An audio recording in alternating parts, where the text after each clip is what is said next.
Fundraising, working at a nonprofit, running a nonprofit, starting a nonprofit, it's tough right now. And it feels very overwhelming because there's just a lot of things happening in the world that we can't control. And this is the case really all the time, even though it might feel a little heightened right now. And so today, my guest is Rob Tracz, who's going to talk through some mindset things and building resilience within you and your team and building community around you so that you can avoid that burnout, get the work done, and enjoy the work, right? That's really what we want to do, get back to that joy. And today's guest is someone who is truly dedicated to helping entrepreneurs and high achievers optimize their performance, prevent burnout, and achieve true success in both life and business. Rob is a personal performance coach who specializes in guiding driven individuals through the challenges of balancing success with personal well-being. With his unique approach, Rob helps business owners, leaders, and professionals break through stagnation, align their personal and professional goals, and create sustainable success. His coaching is built on 6 core principles: resilience, intentionality, clarity, optimization, social support, and opportunity, giving his clients the tools they need to thrive under pressure while maintaining a fulfilling life. Beyond coaching, Rob is an engaging speaker, strategist, and entrepreneur who is passionate about helping others unlock their full potential without sacrificing what matters most. Now, I know we talk a lot about digital strategies on this podcast, but if we aren't in the right mindset, if we don't have the right support systems around us, if we're just feeling like we're burnt out and we can't do the work effectively, or we're just running from task to task, then we're not being effective in our job and we're not able to really increase that impact, share that impact, and grow our organizations and ultimately support as many people as we can.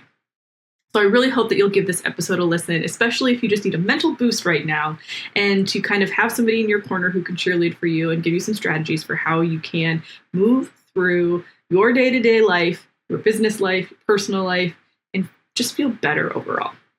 So I hope you give this episode a listen. But before you do, it is brought to you by Do Good University. This is a very fun and unique platform, online learning system just for nonprofit leaders and fundraisers like you. Small to medium-sized organizations that have small teams, limited resources, and really just want to know how to navigate through the day-to-day challenges of growing and scaling their organization. Now we have on-demand worksheets, templates, lessons that you can learn on, and everything from board management to grant management to marketing. And we also come together in community live once a week where you can get your questions answered or just hang out and listen to what other people are working on and get ideas for how you can take and make the most of the marketing and offline fundraising in your organization. So I hope you will check it out. Patrick Kirby and I love this program so much and the nonprofits that are in it. And we would love for you to join us. And you can learn more by going to thefirstclick.net/DGU, the letter U, and grab a 2-week free trial while you're there so that you can come and join us, see what's inside, and have some fun. After that, it's only $50 a month. So if you take away one strategy and get one small donation, you're covering the cost, but you can grow exponentially. So I hope that you will join us. Again, that's thefirstclick.net/DGU. Get all the details, listen to Patrick and I talk about the platform a little bit more. And if you have any questions, feel free to reach out. hello@thefirstclick.net. We're here for you. Let's get into the episode. You're listening to the Digital Marketing Therapy Podcast. I'm your host, Sammy Bedell-Mulhern. Each month, we dive deep into a digital marketing or fundraising strategy that you can implement in your organization. Each week, you'll hear from guest experts, nonprofits, and myself on best practices, tips, and resources to help you raise more money online and reach your organizational goals. Hey friends, please join me in welcoming Rob Tracz to the podcast. Rob, thank you for being here today. Oh, thank you so much for having me. I'm excited to be here. Well, and we're talking burnout, which is, I think, a hot topic all the time. Stress and life as our professional lives and how we can kind of make sure we're still doing all of the best work that we can. And I feel like right now things are even more stressful with so much uncertainty happening day after day after day. So why, before we kind of jump into some strategies, why is this stress management, burnout, kind of organizational stuff? Why do you love talking about this and coaching people? Yeah, I love talking about it, stages and workshops and on different one-on-one coachings and things, because I'm one of the many people who had gone through a severe stage of burnout.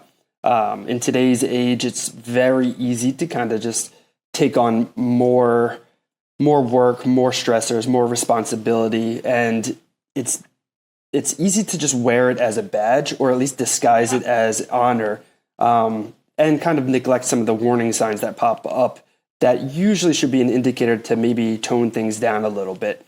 My background is actually in strength and conditioning, sports performance, that kind of thing was where I originated. And I got the taste of entrepreneurship in the private sector, which gave me a little bit of freedom to kind of work with my schedule. And when I was younger, I was like, oh, this is great. All I have to do is just book more sessions with clients, and then I can just make more money. And essentially, I had nobody to tell me not to.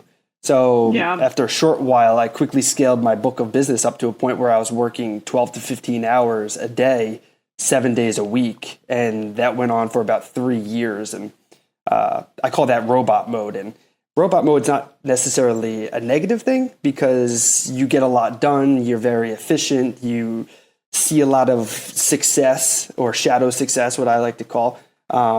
And like I was saying before, you just wear it as a badge. And so many people would tell me, like, ask me to come to events, weddings, birthday parties, things like that. And even the holidays, I would always pack my schedule and continue to work. And as I was stuck in that robot mode, the downside is you lose that human mode, which is that consciousness, that awareness and understanding of what's going on around you. And in that time, relationships deteriorated, my health started falling apart, and I became a slave to the grind. And so much so that my father had developed stage 4 pancreatic cancer. And by the time we found out, instead of spending the time with him, I chose to continue with my schedule at work. And I'll never get those times back. And after he had passed, I continued to bury myself, because then it became a distraction.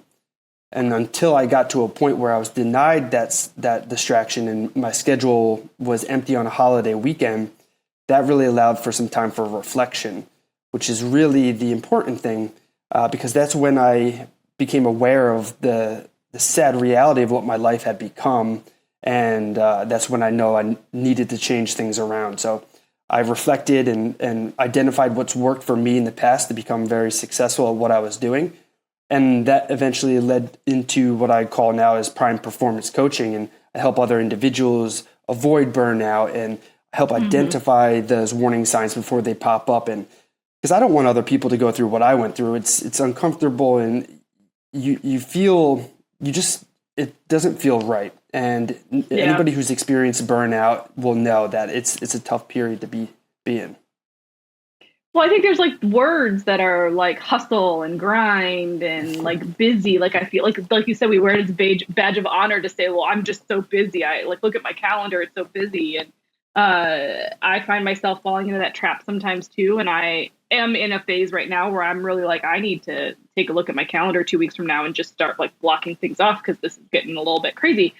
And I think there are seasons of, when you are a little bit more loaded, and there are seasons where you aren't. And instead of loading yourself up, you need to just enjoy that kind of space and work on some other things. Right. So I'm curious for you, like, what does that look like when you're seeing a slowdown? Like, how do you continue to kind of say, yeah, this is a normal progression in the cycle of my business or in the work that I do. I'm going to welcome this, versus all of a sudden going, things are slowing down. I need to like hustle and grind because I might lose everything that I've built. Yeah, I think really being able to reflect or pay attention or prepare a little bit, like knowing your boundaries, your deadlines, and different seasons, that was a huge epiphany moment for me when I realized I don't need to just grind and hustle 24/7 as hard as I can, 100 miles an hour. Like, I can set boundaries saying like, hey, okay, this is going to be a sprint season. Like, I'm going to allow myself to take on more clients if I'm trying to make it a push for income, or if I'm trying to hit certain targets. But once that deadline comes, I need to stay true to it and then go into a down period or an off season. And I have to know that in advance, so then I can kind of plan for that accordingly. Yeah, I love that. Okay, so in the nonprofit space, what we know is that development directors, fundraisers are leaving the industry at a pretty rampant pace, and not just leaving their existing job, but literally leaving the industry as a whole. And so it's really important that we are taking care of our teams. It's really important that we're taking care of ourselves.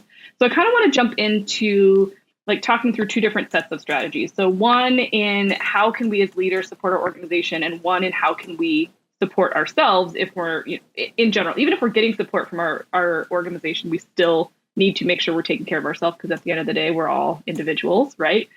Mm-hmm. So, why is the topic of burnout something that our, as an organization, we should take seriously and consider, and kind of what things might we want to think about implementing for our teams to kind of ensure that we're helping people before they reach that tipping point? Yeah, well, so if we're not taking burnout seriously, then people are going to burn out and then leave and change industries and careers and things like that. And then somebody's going to need to fill those shoes. So if we're constantly trying to fill the shoes with new individuals, it's very difficult for us to kind of gain traction and make steps going forward. And so I think taking a step back and we all have organizational values, and we know our goals and where we're trying to get to. So why not taking a step further into it and looking at everybody individually, or at least as like a team, like having those different seasons in the schedule. So then we can kind of allocate certain times and paying attention and taking different strategies on like different things like nutrition or stress management or different organizational practices, where we can kind of work them together so that we can kind of spearhead it and cut it off in advance before it becomes to a position where it's too late and we are losing individuals. Well, when we think about implementing some of those things, if they cost money, it's like really paying attention to what does it cost you to re-onboard, to onboard, hire, and bring on a new person, plus lack of revenue, right? In conjunction with kind of what does it cost us to proactively create some of these things in our environment to make things better, easier, whatever. Yeah, exactly. So it's looking at those costs there, because having to go through that whole onboarding stage and ramping up the new individual to come in, like that's, like you said, that's costing a lot of time, energy, and resources. Whereas if you were to implement some lower cost practices or strategies, you can continue to hang on to the same people. So how important is communication and collaboration inside of any business or organization to also helping your employees or your team kind of prevent burnout? Well, I mean, if miscommunication is the baseline. Whenever there's any kind of conflict, conversation, or anything going on. So always making sure that you as an individual are showing up and communicating as efficiently and as clearly as possible. That'll help minimize miscommunication. But then also creating spaces where everybody can feel safe and trusted, and being able to communicate their style and their way allows for that better understanding of where everybody's kind of at. So if we're lacking the ability to communicate through, different things are going to fall apart. So making sure that, one, being able to connect with everybody and having those avenues and areas open for communication, and then two, practicing and getting better constantly, because communication, everybody takes it for granted because we all talk in every single day, so everybody thinks we're great at it. But the truth is, we're all actually really terrible at it. So there are a lot of different ways and fun ways to kind of bring up the communication, which then leads to collaboration, which then helps to reduce things like burnout and overstress and things like that. Yeah. Well, it comes top down, right? Like if the leadership is modeling a certain communication style, openness, like creating that safe space for people, like that is probably half the battle to teaching the team that it's okay to come in with what you need. It's okay to fail. It's okay to come with ideas that might be great or that we might not accept. But everything, like the leadership needs to kind of lead by example and model that, right? Oh yeah, 100%. And that's really what's going to help a lot, is having those leaders, like you said, lead the way or lead by example. Yeah. Well, and it would be nice in a perfect world if we all had like very self-aware leaders that were there for us, but that's just simply not the case, unfortunately, in all organizations. Uh, so how, as individuals, if we're processing, like I love that you shared your personal story. I think that's so great. Some of us are in small shops, some of us are in bigger teams.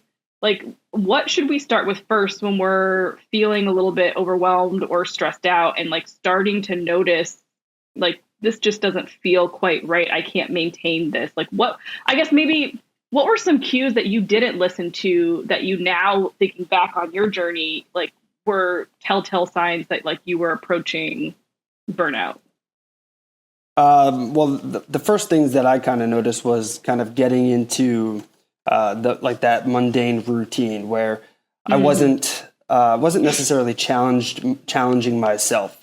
So usually that's a good sign for many individuals where burnout's kind of arising if it's not challenging enough or if it's too challenging. So when you're kind of on both sides of that spectrum, that could be an easy indicator of burnout beginning to kind of creep in. And then, because you want to have that appropriate amount of challenge, a little bit of stressor that's making us better and kind of keeping us sharp.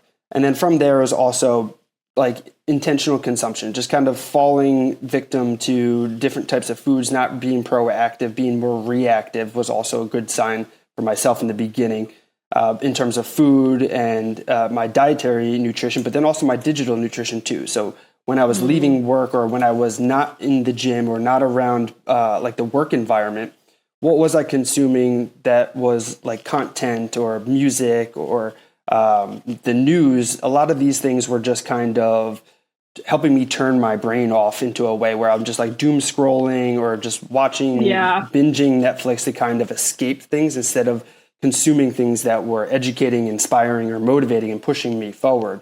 It's because of losing that awareness of what I'm bringing into my body. So those are like the first two steps for myself, really, that really stuck out. Well, well, how do you call it digital nutrition? I've never heard that before. That's a great term. Might need to start using that. But I think it's like little teeny tiny tweaks. It's almost like when you start to realize something's off, it's much easier to like try something and tweak it a little bit before like you get all the way to the point where now you're digging yourself out of a big hole.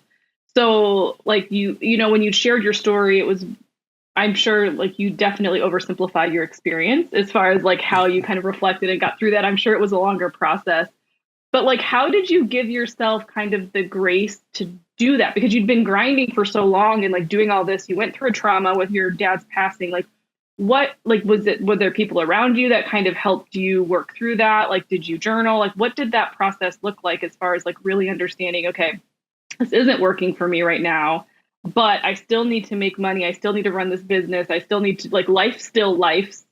Like, how did you kind of balance both of those things while you were working through, okay, what is this next version going to look like? Yeah. And yeah, you're so right with that. It wasn't just like a flip of the switch. It was a process that took a long time. And I just started with one little thing, just kind of looking at my whole picture of the situation.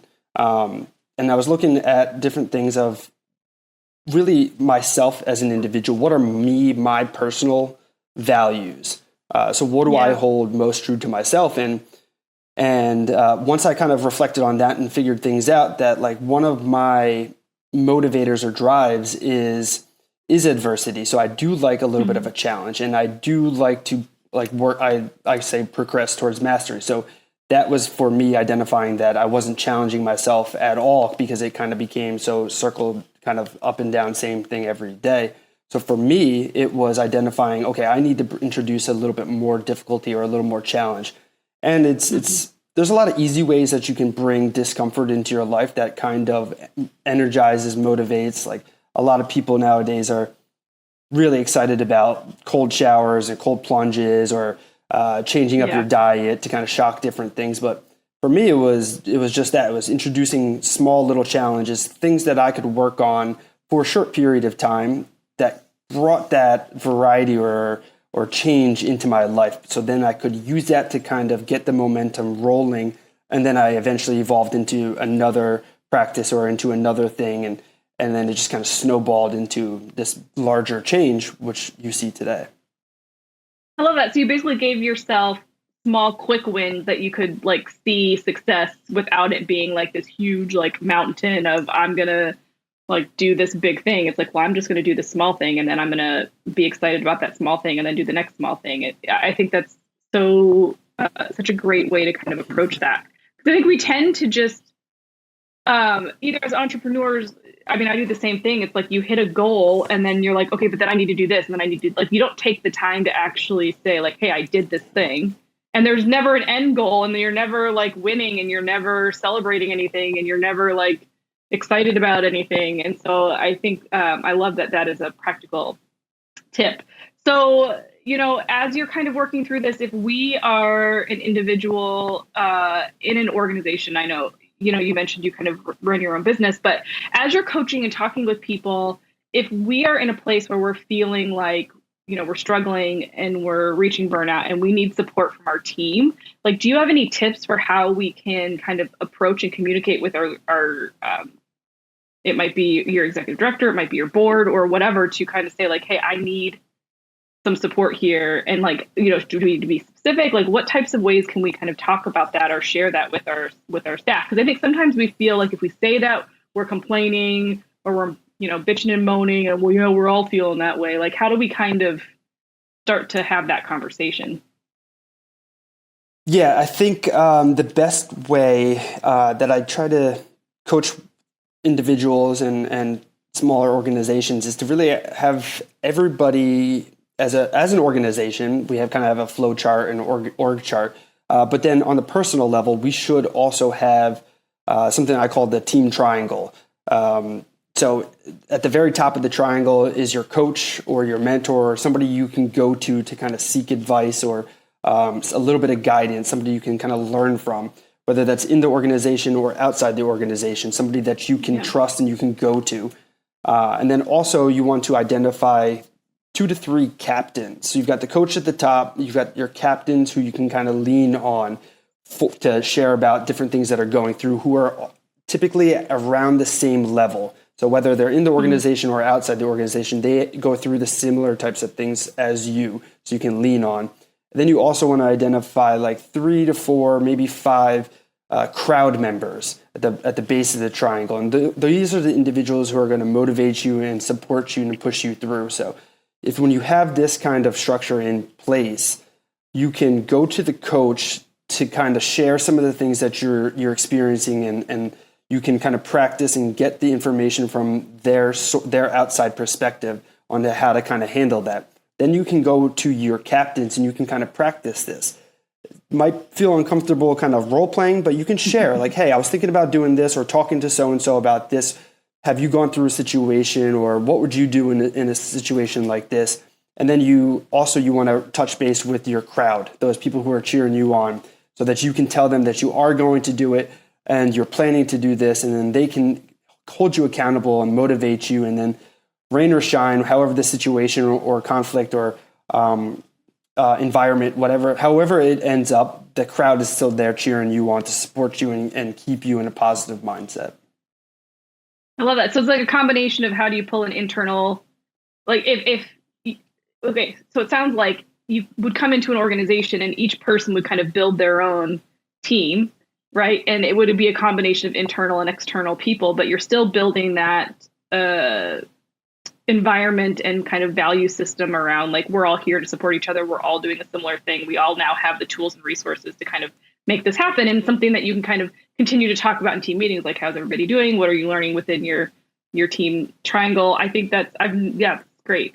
So I want to kind of, the last thing that I wanted to kind of ask you about was like, at the end of the day, sometimes we can't fix where we're at, and the struggle is just the struggle. And so like, at what point when you were going through what you were going through, and as you kind of talk with other people that are going through a burnout phase, like when do we push through and say, okay, yep, this is really what I want, and I'm going to continue to like try to figure out how to make this work, versus it's time to just let this go and do something different and move on? Like, how do you kind of determine where you just need adjustments and where you really, it's just not a good thing for you and it's time to go?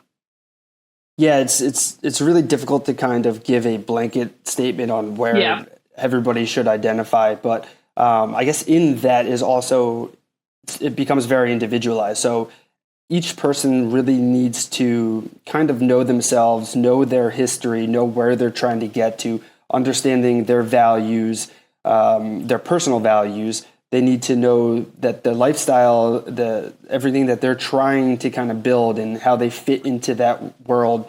They also need to know things like their strengths. They need to know their goals. They need to know their weaknesses, like a SWOT analysis.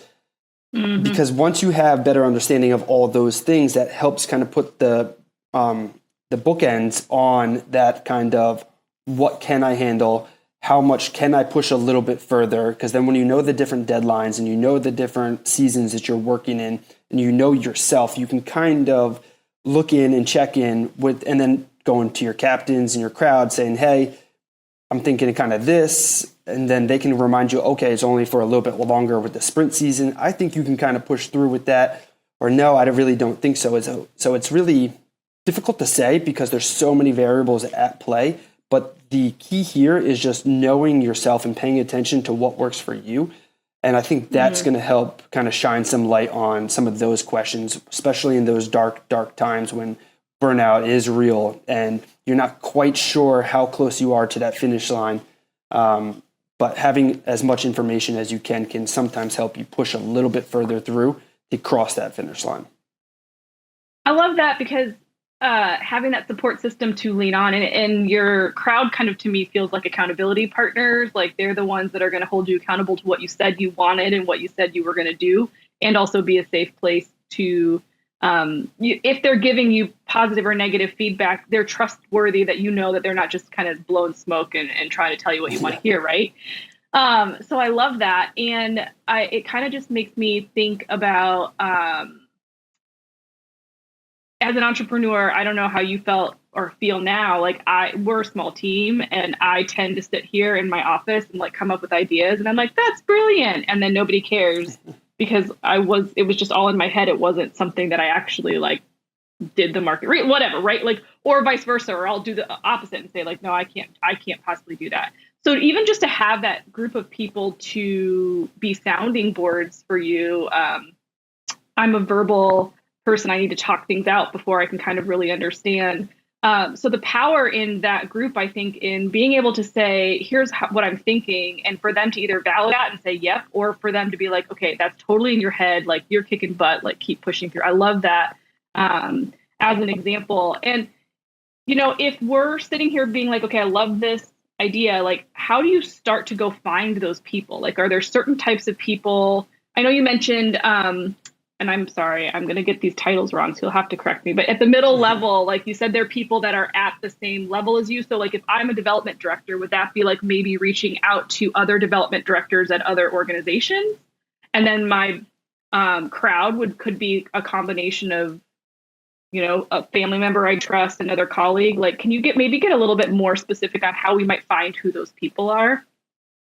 Yeah. It's tough to find. It's tough to find good people. So you don't want to just reach out to say, hey, we have the same job. Would you like to kind of share a lot of intimate questions and struggles we're going through?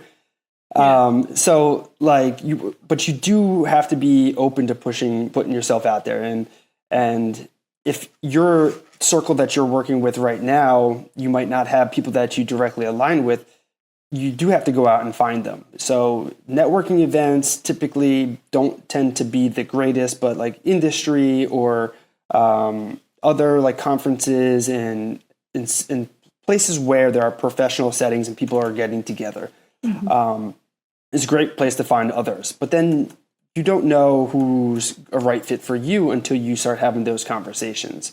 So you got to be able to relate to other individuals. You got to be open to connecting and looking to be able to provide a little bit more value and finding ways that you can relate with other individuals. That's how you start to build the relationships, the friendships, and the partnerships and collaboration.